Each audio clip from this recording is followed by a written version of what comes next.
Team Hawk. Man, that Eudora pick. Oh, I love it here, man. The Eudora is going to have so much value, right? You want to lock down Chan, you want to lock down Kai, and especially Jotun, who's now going to really struggle when he jumps in. He might have to go for like a magical defense item early, but I have to take a look at his... Oh, he went for the mystery shop. That's not going to be a tank Karina. It's a full damage Karina. At least it should be. It's an assassin Karina attempting to burst down the Squishier members like Panda, like Gary. But of course, before he can even get there, Lola needs to be dealt with first. And this EXP lane matchup, whoever comes out on top will determine the dynamic of the rotations, right? Because at any point, if during the course of a fight, a Yuzong shows up with the full combo, with a Petrify, that is just dangerous. And Glue can also wreak havoc. So that is a huge factor in deciding who has the upper hand. For now. Yeah, I think right now, you know, Team Hawk gives the Lith Wanderer away. They don't want to really chance it because early on, without, you know, the Way of the Dragon, without the ultimate even from Man here, it's tough, right? Flicker in, though. Yeah, unfortunately, when you are concealed on Leslie, that second ability, the stun from Man, won't come out. So he actually kind of miscalculated. He should have used the first ability to just reveal him first. Was out of range by the time he realized. So, again, a bit of a misplay. That's a flicker burn, but chance to be taken low, taken down even here. What a rotation. Can use the Purify, but hey, that's the damage, just melting him down. You can't purify damage, my guy. That is the best crowd control, right? Death. You can't. That is the best crowd control. So, it seems like Team Hawk, despite the reputation for being more adaptive, they have taken matters into their own hands, but S11 still has control in that turtle pit. Slick movement by Kai, man. I mean, at this point, that little early first blood from Team Hawk should set themselves up for a decent turtle take here. As S11 is going to start it up, though. Black Dragon formed by Lola, zoning Jotun away. Has the Petrify, is going to be stunned up. Here's Jotun, jumps into the back line onto Min right now, and that's going to be the damage coming in. The burst was able to take Jotun down. Min's going to be taken low, has the flicker to get out as Man is jumping in. Gary finds retribution as he pops the top of the blaze. Man picking up a double kill as Gary just slides across the place, picking up his sword and getting out. That looks so messy, but the crowd control yet again prevails. Min was caught out of position. He has the Way of the Dragon, but he wasn't sure when and where to use it. So he was moving around, but because there's so many other tools available, because Lola was able to just push everyone away and wrestle control from S11 in the beginning, he was still able to get a very impactful presence in that fight. Team Hawk right now, they have the tools available. Can they push the tempo hard enough, though? That is the main question. Because S11, they are still having a lot of crowd control, especially later on in the mid-game with all the AoE. Well, you're asking if they can press the situation even further here. Again, Man on this Eudora pick, having those 2 kills, the last worship as well. The burst damage is already there, and it's going to be there even, like, harder at this early point in the game. Now, you can see already the focus, too. S11 knows they got to focus on Panda. This is the key to victory here. So if they can pick up a kill here, kind of put pressure on gold lane constantly, that is one of the best case scenarios for them. Again, they want to allow Kai to do what he did in the first match, where he just unleashes mid to late game. Oh my god, Erwin got the stun on the wrong target. He hit the minion, and now it's the collapse over to punish them. Erwin mistapped on the minion, and it's going to be Man who picks up a killing spree too. Bursting Jotun down. What a disaster for S11. It looked so good. They were about to domesticate the Panda, but it did not work out. The backup comes in, the knockups comes in. That is the power of crowd control. And we talked about that burst coming in from Man. This Eudora is deadly right now. And not to mention, if you focus too much onto Panda, Gary can still be a big factor, but Everyone's gonna get kicked back. He wanted to go for something here, has him on blast, but doesn't have the flicker, and it's gonna be Erwin who gets taken down. Gary picks up the kill, and it's another kill over to the Malaysian champions who are now in full control. Full control, 3.4K, 5K gold lead here. This turtle should be theirs as well, and, you know, questionably, Erwin, I mean, he was trying to just maybe buy time for that turret, but better to let it go, because now this is one objective after the other going to the hands of Team Hawk here. S11's going to have their work cut out for them early on through this game into the mid game, And still, what is the answer here for Man? Man having a massive game already. This is like what Chan had in their match in match 1, right? So this is a flippy-floppy situation, but also somewhat expected from Team Hawk. They're going to put pressure where they know they need to be.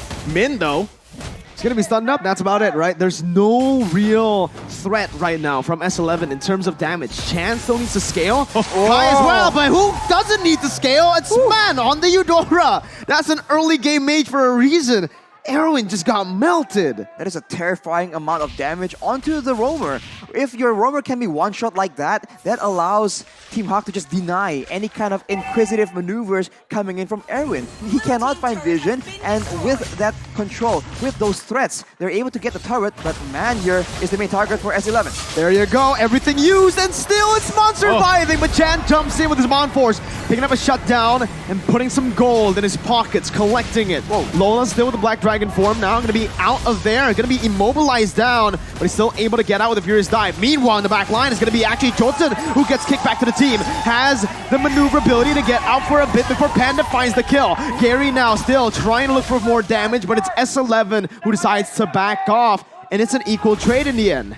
that could have been way worse, right? I mean, for either team there was a lot going on, but still, it was pretty much an even trade so far, and that's the thing. The thing about Team Hawk is the pressure from having a Eudora, the pressure from having a Cho is showing for S11. S11 has to work around this, right? But again, time could be in their favor if they can get to the point where mid-late game, they've got some farm. Kai hasn't died yet. This is very reminiscent, like I said, to previous game where we were kind of counting out Kai, but then he flipped the tables for S11 in the previous matchup. So this could still happen for them. True. And Chan as well. Chan, he needs to continue to build up. You saw the Zaman Force. If Team Hawk gets out of place, Zaman Force works so well to find the kills that you need with this Harith or even set up the rest of the team here. But already another turtle being worked on Team Hawk. They should be able to just secure this with a breeze. S11 going for a trade, it seems, but with only 2 members down here, it's still very vulnerable, and Team Hawk might just make a play here. No, they go for the turret, and that's about it. They're playing it patient and disciplined, keeping it clean, because later on, they can still have so many more options, man. They can use Gary to split push as well. We've seen that happen, and now here is the squad, right? Looking for a play, but Lola might be the one starting it off. Uh-oh, there you go. Yeah, Lola just dishing out a bit of damage to act as poke, but with this, the way they're trading on the map, right, S11 sure are buying a bit more time. Erwin jumps in onto Lola. They're trying to actually collapse onto him with his Mon Force too. Lola's taking very little away. The Dragon connects onto Jotun. His Chan still able to actually get out. Look at him now. Blast connecting onto 2 members. Mon still able to flicker out. Papadao gonna be knocked up. Chan still gonna be able to survive, but it's scary. Slicing and dicing with the help of Panda to get the damage done and to take Erwin and Chan down. Team Hawk now looking to capitalize as they are going to be able to take the mid lane tier 1. The snipe won't be enough, and that is what discipline gets you. S11, they saw Lola, they figured, let's go for that pickoff because they are in such desperate situations. But of course, they are able to secure the kill, but at what cost? Team Hawk has so many more dangerous members available, and look at the items right here. Panda, already with the corrosion sight and the golden staff. That is a lot of attack speed and a lot of utility that can be brought into the team. And Gary on this lane with the Berserker's Fury and the Windtalker. That's a lot of hits and by default a lot of crits as well. So they can't really let these members go around without getting crowd control, without threatening them with everything. Yeah, again, you know, with Kai not dying yet, that's a great situation to be in. But what we're seeing from Team Hawk is that backline dive is so strong. You have Gary, you have Lola to do that. And man, if he decides to flicker in and just throw out that full combination for Eudora, then Kai could be easily taken out here. So still, S11 buying time. They might be better off just giving up this first Lord, because if they actually contest it or try to fight it, they're most likely going to lose the fight here. So Team Hawk starts up the first Lord of the game. That's a very great point, because if there's a big messy fight, Man can output the bulk of his role in the fight instantly. Whereas for the other side, if Chan wants to mimic the same kind of success, he needs to stay alive, he needs to take a lot more risks. So Man has the quote-unquote easier hero, but that also means that as long as he's tactical and smart about his decisions in those big fights, who he targets, it's just a more clear-cut solution. S11 are still waiting for that power spike to hit, right? Yeah. They are banking on Chan and Kai. These 2 members are the two members that need the items to actually carry the game right now. Jotun, I think right now he just needs to act as an assassin, right? He comes in late, but if Team Hawk keep on just suffocating them this way, S11 have no way to actually get goal. Like, look at this, the orange buff is actually stolen away by Lola. Yeah, oh, they're going in. What is going on here? Mid lane. And even in top lane, it's 2 kills on the board. Chance jumping back and forth, but he doesn't find a trade. It's still Team Hawk who just wins it out 2-0. Okay, we missed that for a second there, but 2 did go down for S11. And Lord now on the bottom side, they're going to have to be careful here how they approach this Black Dragon form. Papa Dog, nowhere to go here. Pops the split, trying to buy some time, but the damage comes through to really just melt him down. Chan, now with his on-4 is actually jumping onto the Furious Dive. Luckily, he did not get knocked up. He is going to be able to clear the Lord out. 10 minutes in, base turret down in the bottom lane.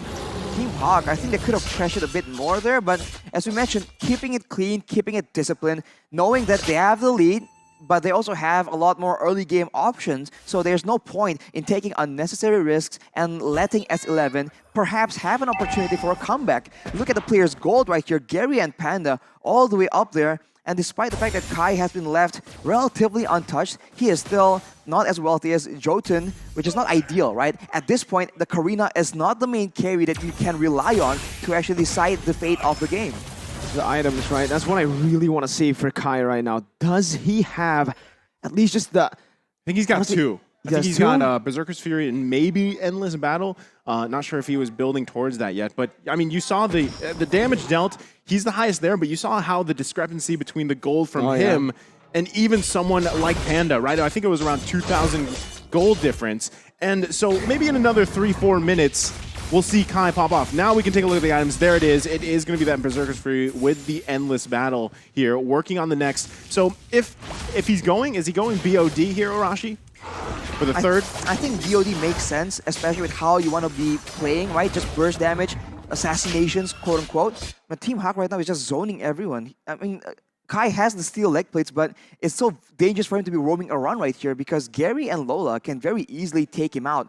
The steel leg plates alone will not be enough to secure, I don't know, his life in the big fights. And look at how Team Hawk is positioning, right? They're just looking for opportunities, moments where perhaps S11 will overextend just a bit, and they have the tools to just punish that. But now that the Lord is up, it's a completely different story. I think you still just give this Lord away. You defend in your base. Yeah. You know, it's your 8K behind here in gold, and you don't have much movement around the map. No much space to move around in. So this is the thing, though. Even if you turtle up here for S11 and you try to protect Kai the best you can, man is still the issue, right? He could flicker in at any point and just lock down Kai. There's the Divine Glaive. That's even more big damn at this point. It's tough. It's tough here for S11, but they're going to have to defend against this Lord as soon as it spawns, and the Onslaught Siege from Team Hawk at 9K ahead from S11.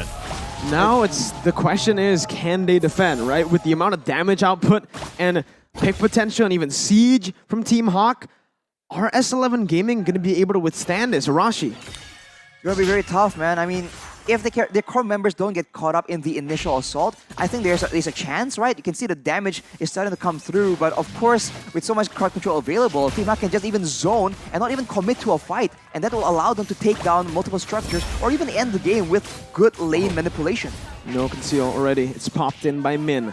That's going to be a resource valuable towards S11 as Papa Dog tries his best to zone the other members away. Erwin with an not blast, but it's going to be Min who kicks him away. Still, base turret is up. Gary jumps in with the blade. Chance to be caught, and he's going to be taken down. Unstoppable picked up by Panda already. That's the mid laner gone. One of the high ground defense members is no longer alive for S11. Man flickering forward, trying to get Kai right now. Is Kai still able to actually get out? Lola getting out of harm's way right now. Man's going to be able to dish out the damage, but he's going to be taken down in the end by Kai. He's still the back line, dealing a lot, dealing that true damage. As that's going to be Min caught. Double kill over to Kai, who's still trying to dish out the damage, and now you can see that he is starting to hurt. He is going to be able to dish out more as he's hunting for Panda. Panda picks up a godlike, flickers out, and Team Hawk have taken all 3 base turrets. They've taken all 3 base turrets, but they gave several kills in the process. Of course, it's not a defeat. They have so much macro pressure right now, but S11, they need that influx of gold, and it comes into the right hands kind of, so they have a chance right here. But of course, with 10K gold difference, it's going to be very difficult for them to get a victory in the big team fight unless something crazy happens. A pickoff. Unless they do something crazy that Team Hawk can just not see coming. I mean, even looking at the player head-to-head here, we already know Kai is going to be the saving grace here for S11 if they can turn this around. He picked up the BOD about 4 minutes ago. I was like, you know, they need to buy 4 minutes. They've done that, right? They did have a successful defense in their base. That's step number 1 here. If they want to go ahead and either find a pick-off of their own before that next Lord comes up, that's probably what they're going to try to do, get in position here. That will be crucial for S11 to turn this game around. They've just got to be careful because the base is fully exposed. They've got no inhibitor turrets left. That's why you have Papa Dog parking up here on the top side. Knows that Gary will be splitting around the map here, but in just a couple seconds, Lord now going to be up, and they've got to be careful on how they approach it.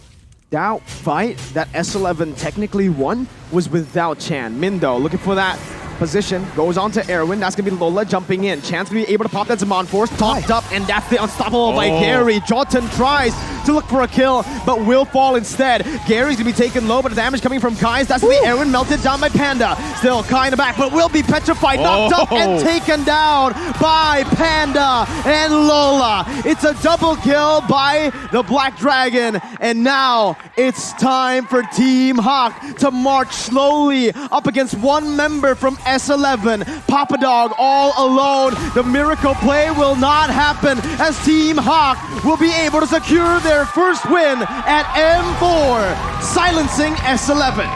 What a performance, man.